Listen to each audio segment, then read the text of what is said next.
It is really puzzling to me that having just buried one monster, the Soviet Union, another remarkably similar one, the European Union, is being built. Exactly what is the European Union? Perhaps by examining the Soviet version, we can get the answer. The Soviet Union was governed by 15 unelected people who appointed each other and who were not accountable to anyone. The European Union is governed by 24 people who appoint each other, meet in secret, and are not accountable to anyone, and whom we cannot sack. One might say that the EU has an elected parliament. Well, the Soviet Union had a parliament of a sort too, the Supreme Soviet, which just rubber-stamped the Politburo decisions, pretty much like the European Parliament does, where speaking time in the chamber is limited within each group and often amounts to 1 minute per speaker. In the EU, there are hundreds of thousands of bureaucrats with their huge salaries, their staff, servants, bonuses and privileges, their lifelong immunity from prosecution, which is simply shuffled from one position to another, no matter what they do or fail to do.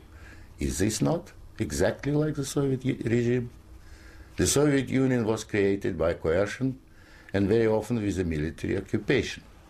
The European Union is being created admittedly not by armed force, but by coercion and economic bullying. In order to continue to exist, the Soviet Union spread itself further and further.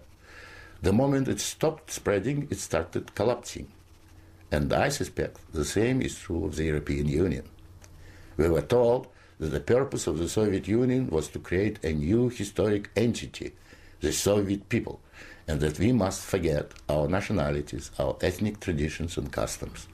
The same seems to be true of the European Union. They don't want you to be British or French. They want you all to be a new historic entity, European, to suppress all your national feelings and live as a multinational community. After 73 years, the same system in the Soviet Union resulted in more ethnic conflict than anywhere in the world. In the Soviet Union, one of the grand purposes was the destruction of the nation-state. And that's exactly what we observe in Europe today.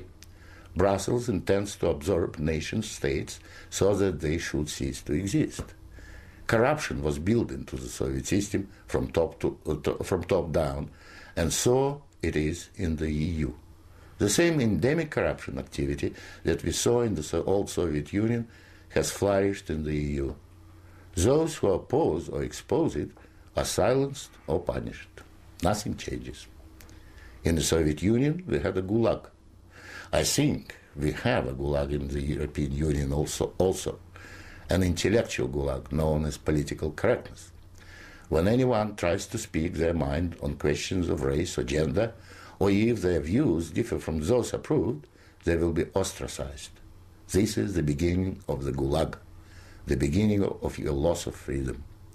In the Soviet Union, they told us we needed a federal state to avoid war.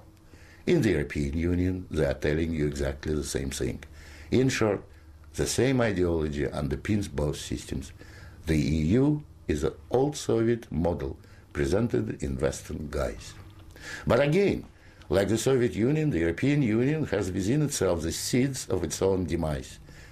Unfortunately, when it collapses, and it will leave immense destruction behind, and we will be left with huge economic and ethnic problems. The old Soviet system was incapable of reform, so is the European Union. But there is an alternative to being ruled by those 24 self-appointed officials in Brussels. It is called independence.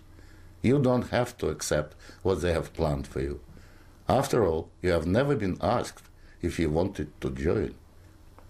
I have lived in your future, and it didn't work.